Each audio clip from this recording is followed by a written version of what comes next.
ज़िंदगी में बहुत बार हमसे ऐसी गलतियाँ होती हैं और वो गलतियाँ ये होती हैं कि जो हमसे मीठा बोलता है ना, तो हम सोचते हैं कि ये हमारे लिए हमेशा अच्छा करेगा। और जो हमसे कड़वा बोलता है, जो हमसे ऐसा बोलता है जिसे सुनकर हमें दुख होता है, तो हम सोचते हैं कि ये हमारे लिए अच्छा इंसान नहीं है। लेकिन असल मायने में जो हमसे कड़वा बोलता है ना, वही हमारी ज़िंदगी सुधारने में सबसे अहमियत निभाता है। सबसे ज़्यादा उसकी अहमियत होती है। बताऊँ क्यों? क्योंकि जब कोई हमारी कमियों के बारे में हमें बताता है कि तुम्हारे अंदर ये कमी है, तो हम उस कमी को सही करने के लिए लग जाते हैं। और जो कहता है कि तुम सही हो, हमेशा तुम्हारी गलतियों पर भी वह पर्दा डालते रहता है और कहता है कि तुम जो काम कर रहे हो सही कर रहे हो, तो वो तुम्हारे भले के बारे में नहीं बोल रहा है, बल्कि जो तुम्हारी कमियां आपको बता रहा है कि तुम्हारे अंदर ये कमी है, तुम इसमें और सुधार कर सकते हो, तो तुम अपने जीवन में और इम्प्रूव करोगे, तो वही आपके जीवन में असल मायने में वही आपके जीवन में एक अहम भूमिका निभाता है। ऐसी ही एक कहानी आज हम सुनते हैं और ये कहानी है एक राजा की। राजा जो बहुत अच्छा उन्होंने अपना राजकाज संभाला हुआ था और उनकी उम्र हो चली थी, लेकिन उनका कोई भी उत्तराधिकारी नहीं था और इस वजह से वो बहुत चिंतित थे। अब उन्होंने अपने सेनापति से कहा कि सेनापति जी, मेरा कोई उत्तराधिकारी भी नहीं है और मेरे बाद मेरे शासन को कौन संभालेगा?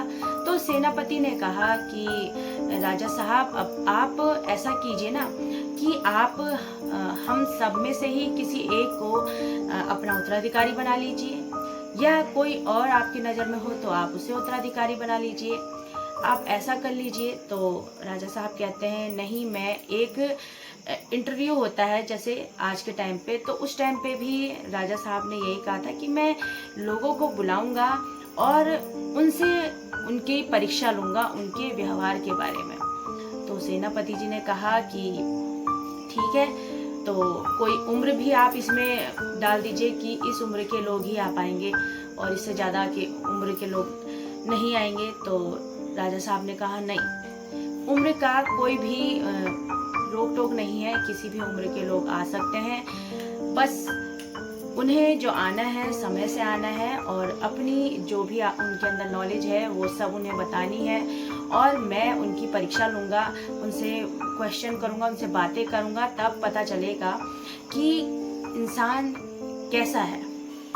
तो सेनापति जी ने कहा कि ठीक है राजा साहब, जैसी आपकी इच्छा, तो मैं कल ही अनाउंसमेंट करवा देता हूँ, या मतलब मैं कल ही बोल देता हूँ कि कल उत्तराधिकारी का एक इंटरव्यू टाइप का यहाँ होगा।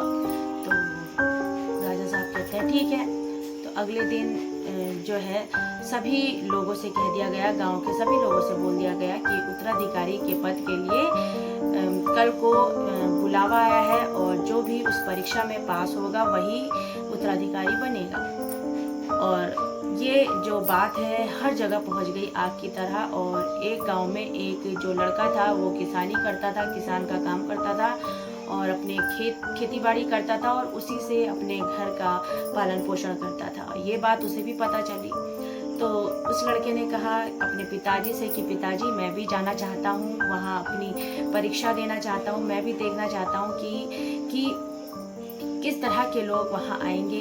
तो उस लड़के के पिताजी कहते हैं कि इच्छा तो मेरी भी है, जाओ, लेकिन मेरे को लगता नहीं है कि तुम्हें वहाँ सिलेक्ट किया जाएगा, मतलब तुम्हें वहाँ चुना जाएगा। अब ये बात जब पिताजी ने अपने लड़के से कही तो लड़के ने कहा कि पिताजी, अगर मेरा वहाँ पर चुनाव नहीं भी हुआ तो मुझे इतनी संतुष्टि तो रहेगी कि मैं वहाँ लोगों के बीच में गया, मैं वहाँ उत्तराधिकारी के पद के लिए गया, इतनी मुझे संतुष्टि रहेगी। अगर मैं नहीं गया तो मुझे दुख होगा कि इतना बड़ा अवसर मैंने जाने दिया। तो पिताजी कहते हैं अपने बेटे से कि फिर जाओ। तो लड़का कहता है कि पिताजी, मेरे पास ज़्यादा पैसे भी नहीं है और कपड़े भी नहीं है, मैं अच्छे कपड़े पहन के अगर नहीं गया तो वहाँ क्या पता मुझे अंदर ही ना घुसने दें। तो पिताजी ने इधर उधर से मांग के पैसे दे दिए अपने लड़के को और कहा कि इससे कपड़े ले लेना। अब जब लड़का वहाँ तक पहुँचा राजा साहब के महल के थोड़े बाहर ही था। पहुंचा तो थोड़े बहुत कपड़े लिए थे लड़के ने, और उस लड़के को दिखाई दिया कि एक भिखारी जो है रास्ते में बैठा हुआ है और वो जो है भीख मांग रहे हैं।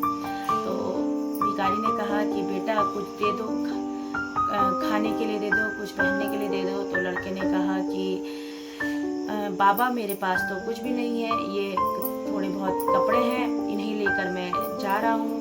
आज वहाँ राजा के उत्तराधिकारी के पद के लिए चुनाव है, उसी के लिए मैं जा रहा हूँ। तो भिखारी कहता है कि बेटा जाओ, फिर आपका मेरी दुआ है कि आपका चुनाव जरूर होगा।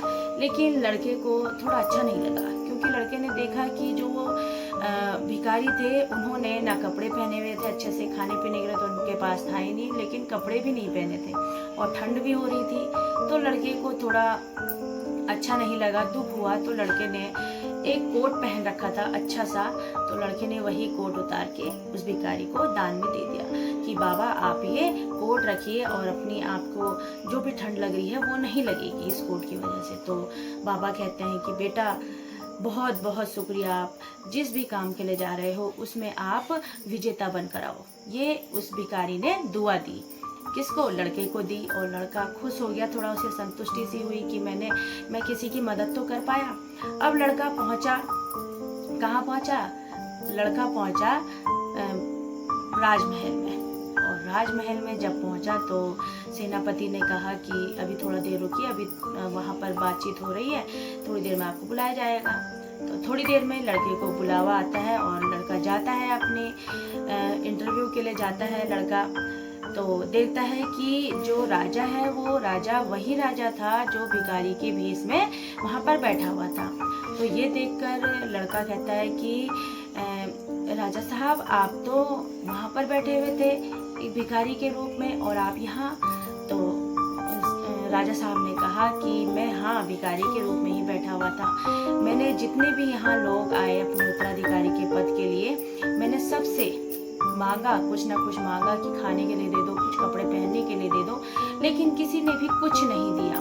और कहा कि हट, हम यहाँ राजा के पद के लिए आ रहे हैं और तू हमसे यहाँ भीख मांग रहा है, तू हमारा नाम खराब करेगा। इस तरह से वह बात कर रहे थे सभी लोग, लेकिन तुम ही एक थे उसमें से जिन्होंने अपने तन का कपड़ा भी मुझे दे दिया दान में, और अगर कुछ और भी होता तो तुम वो भी दे देते, लेकिन शायद तुम्हारे पास ज़्यादा कपड़े भी नहीं थे, तभी तुम ये गंदे से कपड़े पहनकर आए हो, और तुम्हारे पास खाने पीने के लिए होता तो तुम वो भी दे देते, लेकिन नहीं था इसलिए नहीं दे पाए। लेकिन तुमने अपने तन का कपड़ा जो उतार कर दे दिया उस भिखारी को, वही चीज़ मुझे बहुत अच्छी लगी।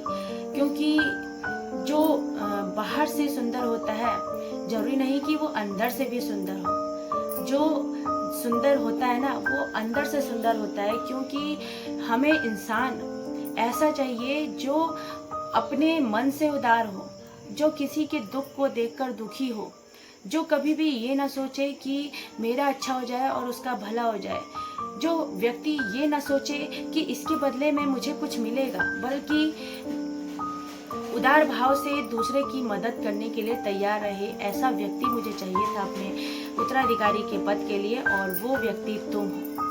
क्योंकि इतने सारे लोग आए, उसमें से एक तुम ही थे जिन्होंने अपने आप को न देखकर मेरे को एक भिखारी के रूप में मुझे दान दिया, और वही दान तुम्हें दुगना चौगुना होकर तुम्हारे पास आ रहा है। यही होता है जिंदगी में, जब हम पूरे निस्वार्थ भाव से किसी की मदद करते हैं और ये सोचते हैं कि इसके बदले में हमें दुआ मिल जाए, तो हमें उस दुआ के साथ साथ वो सब मिल जाता है जिसकी हमें ज़रूरत होती है। और यही तुम्हारे साथ भी हुआ, क्योंकि तुम एक ऐसे व्यक्ति हो जिनका मन जो है निर्मल पानी की तरह है, जो कभी भी अशुद्ध नहीं हो सकता। क्योंकि जो व्यक्ति गरीबी से निकल कर आता है और दूसरों के दुखों के बारे में जब वो जानता है, तो वो व्यक्ति कभी भी किसी का बुरा नहीं कर सकता, क्योंकि वो जानता है कि जो परेशानी मुझे हो रही है वो परेशानी उसे भी हो रही होगी। इसलिए तुम ही ऐसे व्यक्ति हो जो मेरे पद को संभाल सकते हो, मेरे राज सिंहासन को संभाल सकते हो। तो मैं तुमसे रिक्वेस्ट करना चाहता हूँ, तुमसे आग्रह करना चाहता हूँ कि तुम मेरा राजसिंहासन संभालो। और ये सुनकर लड़का बहुत खुश हो गया और उन्होंने कहा, राजा साहब आपका कोटि कोटि धन्यवाद, आपने मुझे इस पद के लिए योग्य समझा। मैं हमेशा आपके विचारों पर चलूँगा और आपका नाम ऊंचा करूँगा। तो इस कहानी से सीख इतनी मिलती है कि अगर हम दूसरे के दुख को देखकर दुखी हो जाएं, वही जीवन में सफल भी होता है। क्योंकि अगर हम किसी की मदद कर सकते हैं, हम इस लायक हैं और किसी की मदद कर सकते हैं, तो हमें ज़रूर आगे बढ़ के उसकी मदद करनी चाहिए। क्या पता हमें उस व्यक्ति की दुआ के कारण ही हमें हमारी खुशी मिल जाए जो हम चाहते हैं। हमेशा ऐसी पॉजिटिविटी अपने अंदर रखनी चाहिए कि हम जीवन में तभी कुछ पा सकते हैं जब हम दूसरे की मदद करने लायक हो। जब दूसरे की मदद हम करेंगे, चाहे हमारे पास जो भी हो, तभी हम जीवन में सफल भी होंगे। तो कैसी लगी मेरी कहानी? अगर अच्छी लगी हो तो प्लीज़ लाइक, शेयर और सब्सक्राइब जरूर कर दीजिएगा। Thank you very much.